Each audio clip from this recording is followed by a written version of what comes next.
এখন আমরা যে জিনিসটি শিখব সেটি হচ্ছে number and person combination. Number এবং পার্সন টেন্সের জন্য অনেক জায়গায় ব্যবহার হয়, এজন্য এটা আমাদেরকে শিখে রাখতে হবে। নাম্বার এটি মূলত সংখ্যা। সংখ্যা দিয়ে আমরা জানি যে 1 2 3 4 ইত্যাদিকে বোঝায়, কিন্তু এখানে এই নাম্বার আর সেটি রিপ্রেজেন্ট করছে না।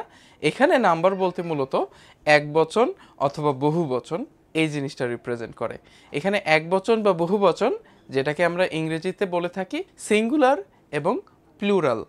আজকে আমরা সেই জিনিসটাই শিখব, নাম্বার এবং পার্সন এটাকে কম্বাইন করে আমরা কিভাবে মনে রাখতে পারি।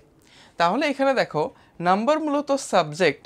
কোনো একটি সেন্টেন্সের সাবজেক্ট সেটি আসলে একবচন নাকি বহুবচন, এই জিনিসটা আমরা নাম্বার দিয়ে প্রকাশ করে থাকি।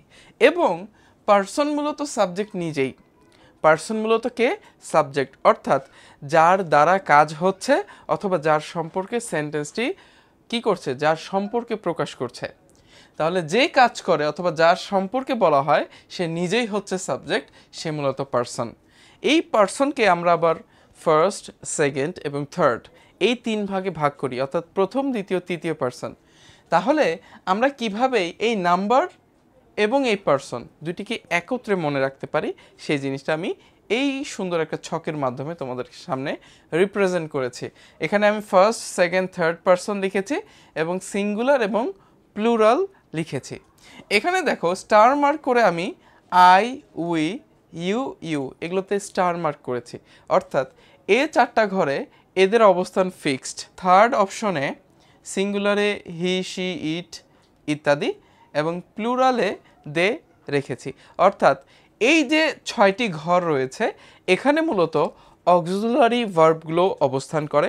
তাহলে আমাদেরকে অবশ্যই অক্সিলারি ভার্বকে চিনতে হবে এবং অক্সিলারি ভার্বগুলো কোন ঘরে কখন বসে সেগুলোও জানতে হবে। এগুলো আমরা জানবো, সমস্যা নেই।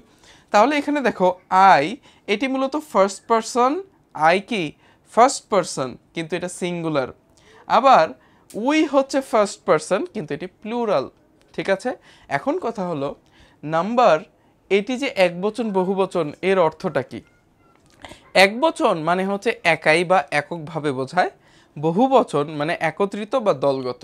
আমি যদি বলি আমি কিন্তু একজনকে রিপ্রেজেন্ট করছে, তাহলে এটা সিঙ্গুলার। আমি যদি বলি আমরা, তার মানে এখানে অবশ্যই একজন নাই, একাধিক মানুষ আছে, তখন এটি হয়ে যাবে বহুবচন। তাহলে আমি বললে যেমন একবচন একজনকে বোঝায়, আমরা বললে অনেকজনকে বোঝায়, এটা বহুবচন। এইভাবে আমরা একবচন বহুবচন অর্থাৎ নাম্বার খেয়াল রাখতে পারি। আবার পার্সন এটি মূলত ফার্স্ট, সেকেন্ড, থার্ড ইত্যাদিভাবে বুঝিয়ে থাকে। যেমন আমি, এটি মূলত পার্সন, আমি একজন ব্যক্তি যার সম্পর্কে কথা বলা হচ্ছে। আমরা এটাও কিন্তু একটা ব্যক্তি, এটাও পার্সন, কিন্তু এখানে আমি, আমরা, তারা, তোমরা এই জিনিসগুলোকে ফার্স্ট, সেকেন্ড, থার্ড ইত্যাদি ক্যাটাগরিতে ভাগ করা যায়।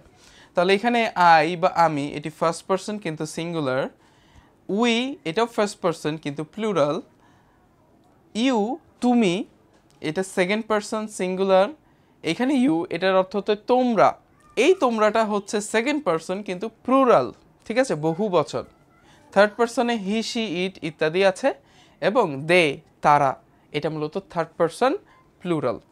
এভাবে আমরা খুব সহজে এই ছকটা যদি খেয়াল রাখতে পারি, আমি সামনে তোমাদেরকে আরও বিস্তারিতভাবে দেখাবো অক্সিলারি ভার্বগুলো এই 6টা ঘরের কোন কোন জায়গায় বসে, এবং আমি খুব সহজ ট্রিক্সের মাধ্যমে তোমাদেরকে পার্সনকে মনে রাখাবো যে আসলে কোনটা কোন পার্সন, কিভাবে খেয়াল রাখবো কোন শব্দটা কোন পার্সন।